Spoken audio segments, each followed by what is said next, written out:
Welcome to ട്യൂട്ട് ഫയൽ. Junior cooperative inspector JCIയുടെ ഡെയിലി സ്റ്റഡി പ്ലാൻ നമ്മൾ നമ്മുടെ ഗ്രൂപ്പിലൂടെ പ്രൊവൈഡ് ചെയ്ത് വരുന്നുണ്ട്. അപ്പോൾ അത് 1 വീക്കായുള്ളൂ ഇപ്പോൾ നമ്മൾ സ്റ്റാർട്ട് ചെയ്തിട്ട്. അതിൽ ഒരുപാട് ഡൗട്ട് നമ്മൾ കൊടുത്തിരിക്കുന്ന ടൈം ടേബിളിനെ ബേസ് ചെയ്തിട്ട് ഒരുപാട് ഡൗട്ട്സ് കുട്ടികൾ ചോദിക്കുന്നുണ്ട്. അപ്പോൾ അതിനൊരു ക്ലാരിഫിക്കേഷൻ നൽകുക എന്നതാണ് ഈ വീഡിയോയിലൂടെ നമ്മൾ ഉദ്ദേശിക്കുന്നത്. അപ്പോൾ നമ്മൾ മൺഡേ നമ്മൾ പഠിക്കാൻ പറയുന്നത് ബാങ്കിങ് ആണ്. ദെൻ ട്യൂസ്ഡേ നമ്മൾ കോപ്പറേറ്റീവ് ലോ ആണ്. വെനസ്ഡേ പിന്നെയും റിപ്പീറ്റ് ചെയ്ത് ബാങ്കിങ് ടോപ്പിക്ക് പറയുന്നുണ്ട്. ദെൻ തേഴ്സ്ഡേ നമ്മൾ പറയുന്നത് കോപ്പറേഷനാണ്. ദെൻ ഫ്രൈഡേ നമ്മൾ കമ്പ്യൂട്ടറാണ്. അപ്പോൾ ഇതിൻ്റെ അകത്ത് ഓഡിറ്റിങ് പറഞ്ഞിട്ടില്ല. അതാണ് ഒന്നാമത്തെ ചോദ്യം. ഓഡിറ്റിങ് നമ്മുടെ ടോപ്പിക്കിലില്ലേ? അക്കൗണ്ടിങ് പറഞ്ഞിട്ടില്ല. അത് JCIക്ക് ഇല്ലേ? ഈ 2 ക്വസ്റ്റ്യനാണ് കൂടുതലായിട്ടും വരുന്നത്. പിന്നെ എന്തുകൊണ്ട് 2 ദിവസം ബാങ്കിങ് കൊടുത്തിരിക്കുന്നു? അപ്പോൾ ഇതിനുള്ള ആൻസർ ഞാൻ പറയാം. നമ്മൾ ഈ JCIയുടെ സിലബസ് കഴിഞ്ഞ പ്രാവശ്യത്തെ ജൂനിയർ കോപ്പറേറ്റീവ് ഇൻസ്പെക്ടറുടെ എക്സാം നടന്നപ്പോൾ കൊടുത്തിരുന്ന സിലബസാണ് നമ്മൾ സ്പ്ലിറ്റ് ചെയ്ത് 3 മാസം കൊണ്ട് 3 മാസം കൊണ്ട് കംപ്ലീറ്റ് പഠിക്കുകയാണ്. നമ്മുടെ JCIയുടെ എക്സാം എന്ന് പറയുന്നത് ഒക്ടോബർ നവംബറിലെ കലണ്ടറിലാണ് ഉൾപ്പെടുത്തിയിരിക്കുന്നത്. അപ്പോൾ ആ കലണ്ടറിലെ എക്സാം ഡേറ്റ് വരുമ്പോൾ പുതിയ സിലബസ് PSC ഇടും. അപ്പം നമുക്ക് അഡീഷണലായിട്ട് എന്തൊക്കെയുണ്ടോ അത് പഠിക്കാം. അപ്പോൾ അതുകൊണ്ടാണ് നമ്മൾ ഈ ജൂൺ ജൂലൈ ഓഗസ്റ്റ് 3 മാസം, ജൂൺ ജൂലൈ ഓഗസ്റ്റ് ഈ 3 മാസം കൊണ്ട് ഈ സിലബസ് അങ്ങ് കംപ്ലീറ്റ് ചെയ്ത് തീർക്കുന്നത്. അപ്പോൾ ഇതിൻ്റെ അകത്ത് എന്തൊക്കെയുണ്ടോ അതാണ് നമ്മൾ ഫസ്റ്റ് കംപ്ലീറ്റ് ചെയ്യുന്നത്. അപ്പം നമുക്ക് ഈ സിലബസിൽ എന്തൊക്കെയാണ് ഉള്ളതെന്നൊന്ന് നോക്കാം.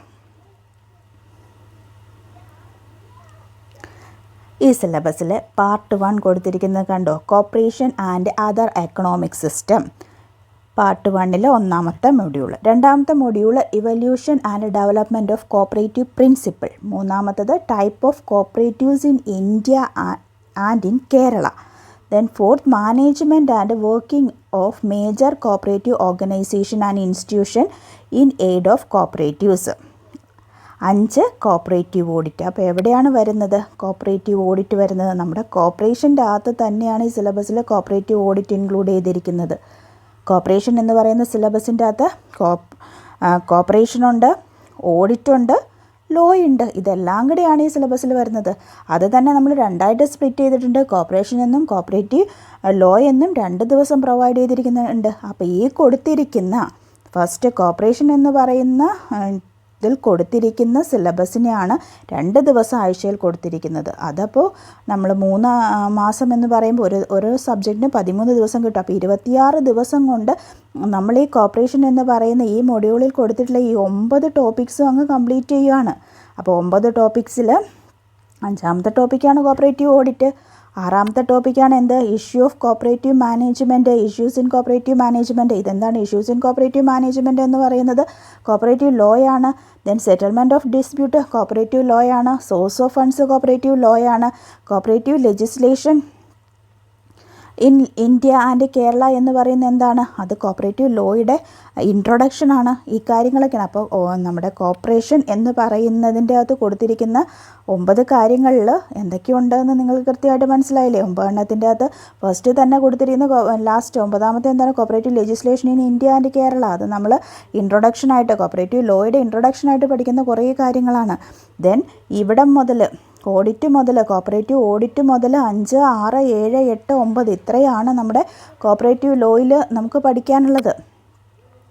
അല്ലാതെ കോപ്പറേറ്റീവ് ലോ 1 മുതൽ 110 വരെയുള്ള സെക്ഷൻസ് നമ്മളോട് പഠിക്കാൻ പറഞ്ഞിട്ടില്ല. ഇത്രയും കാര്യങ്ങളാണ് ഈ സിലബസിലുള്ളൂ. പക്ഷേ നമ്മൾ നമ്മുടെ ചാനലിലൂടെ കൊടുക്കുന്നത് 1 മുതൽ 110 വരെയുള്ളതിൻ്റെയും ക്ലാസ് കൊടുക്കുന്നുണ്ട്.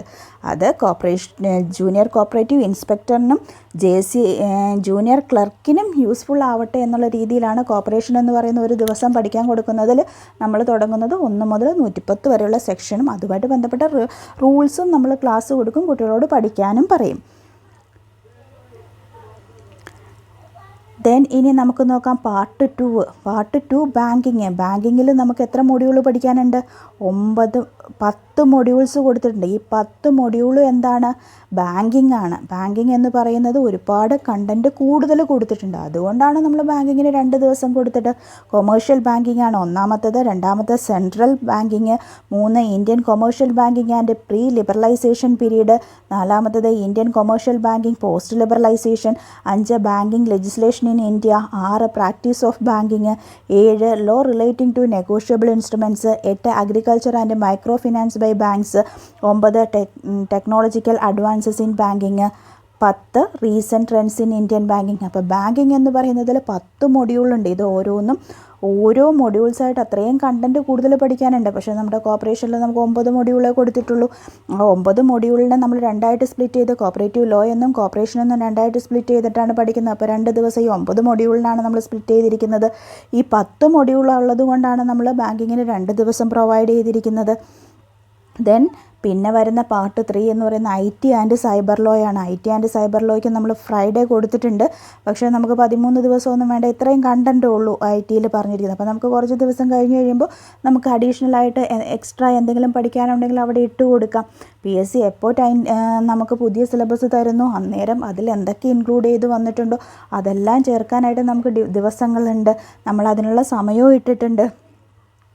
പിന്നെ ഇനി ജൂനിയർ ക്ലർക്കിന് പ്രിപ്പയർ ചെയ്യുന്നവർക്ക് ഇതുകൂടാതെ അഡീഷണലായിട്ട് കുറേ കാര്യങ്ങൾ പഠിക്കാനുണ്ട് കേട്ടോ. അപ്പോൾ അവരെ സംബന്ധിച്ചിടത്തോളം നമുക്ക് ഈ സിലബസ് കൂടാതെ എന്തൊക്കെ പറയുന്നുണ്ട്? നമുക്ക് GK ഉണ്ട്, മാത്സ് ഉണ്ട്, ഇംഗ്ലീഷ് ഉണ്ട്, പിന്നെ അക്കൗണ്ടിങ് ഉണ്ട്. ഇത്രയും നമുക്ക് അഡീഷണലായിട്ട് ജൂനിയർ ക്ലർക്കിന് പ്രിപ്പയർ ചെയ്യുന്നവർക്കുള്ളതാണ്. അപ്പോൾ നമ്മളുടെ ഈ JCIയുടെ ക്ലാസ് ഫോളോ ചെയ്യുന്നവർ ക്ലർക്ക് എഴുതുന്നുണ്ടെങ്കിൽ അതല്ലെങ്കിൽ ക്ലർക്ക് എക്സാമിന് വേണ്ടിയിട്ടാണ് പ്രിപ്പയർ ചെയ്യുന്നത്, എന്താ ചെയ്യേണ്ടതെന്ന് ചോദിക്കുന്ന കുട്ടികളോട് എനിക്ക് പറയാനുള്ളത്, നമ്മൾ ഡെയിലി ഓരോ ക്വസ്റ്റ്യൻ പേപ്പർ വെച്ചിട്ട് ജൂനിയർ ക്ലർക്കിൻ്റെ പ്രീവിയസ് ക്വസ്റ്റ്യൻ പേപ്പറിൻ്റെ സ്റ്റാർട്ട് ചെയ്യുന്നുണ്ട്. ഡെയിലി ഓരോ ക്വസ്റ്റ്യൻ പേപ്പർ വെച്ച് പഠിക്കാൻ. ആ ക്വസ്റ്റ്യൻ പേപ്പർ നിങ്ങൾ 2 മണിക്കൂറും കൊണ്ട് പഠിക്കണം. ഒരു ക്വസ്റ്റ്യൻ പേപ്പറിന് ഒരു ദിവസം 2 മണിക്കൂർ. അതുകൂടാതെ തന്നെ ഈ പറയുന്ന സിലബസ് ബാങ്കിങ് പഠിക്കാൻ പറയുന്ന ദിവസം ബാങ്കിങ് പഠിച്ചോളുക, കോർപ്പറേഷൻ പഠിക്കാൻ പറയുന്ന ദിവസം കോർപ്പറേഷൻ പഠിച്ചോളുക, ദെൻ ലോ പഠിക്കാൻ പറയുന്ന ദിവസം ലോ പഠിച്ചോളുക. പിന്നെ ശനി ഞായറും ഉണ്ട്. ആ ദിവസങ്ങളിൽ നമ്മൾ റിവിഷനാണ് ഇട്ടിരിക്കുന്നത്. നിങ്ങൾക്ക് ആ ദിവസം എന്തുപയോഗിക്കാം? അക്കൗണ്ടൻസി പഠിക്കാം. ശനിയാഴ്ച അക്കൗണ്ടൻസി പഠിക്കുക. ദെൻ ഞായറാഴ്ച GK മാത്സ് ഇംഗ്ലീഷ് ഡെയിലി ഒരു ക്വസ്റ്റ്യൻ പേപ്പർ പഠിക്കുമ്പോൾ അതിൻ്റെ മാത്സും ഇംഗ്ലീഷും റെഗുലറായിട്ട് ചെയ്തു പോരുക. അതിനുശേഷം പെൻഡിങ് 5 ക്വസ്റ്റ്യൻ പേപ്പറിൻ്റെ GK മാത്സ് ഇംഗ്ലീഷിൽ പെൻഡിങ് ഉള്ളത് ഞായറാഴ്ച കൂടെ സെറ്റ് ചെയ്യുക. അപ്പോൾ നിങ്ങളുടെ ജൂനിയർ ക്ലർക്കിൻ്റെ പ്രിപ്പറേഷനും ഇതിൻ്റെ കൂടെ തന്നെ ഈസി ആയിട്ട് നിങ്ങൾക്ക് കംപ്ലീറ്റ് ചെയ്യാൻ പറ്റും. ഇനിയും എന്തെങ്കിലും ഡൗട്ട് ഉണ്ടെങ്കിൽ നിങ്ങൾ മെസ്സേജ് ചെയ്യുക. ഇപ്പോൾ ഏകദേശം നിങ്ങളുടെ ഡൗട്ട് ക്ലിയർ ആയിട്ടുണ്ടാകുമെന്ന് വിചാരിക്കുന്നു. താങ്ക്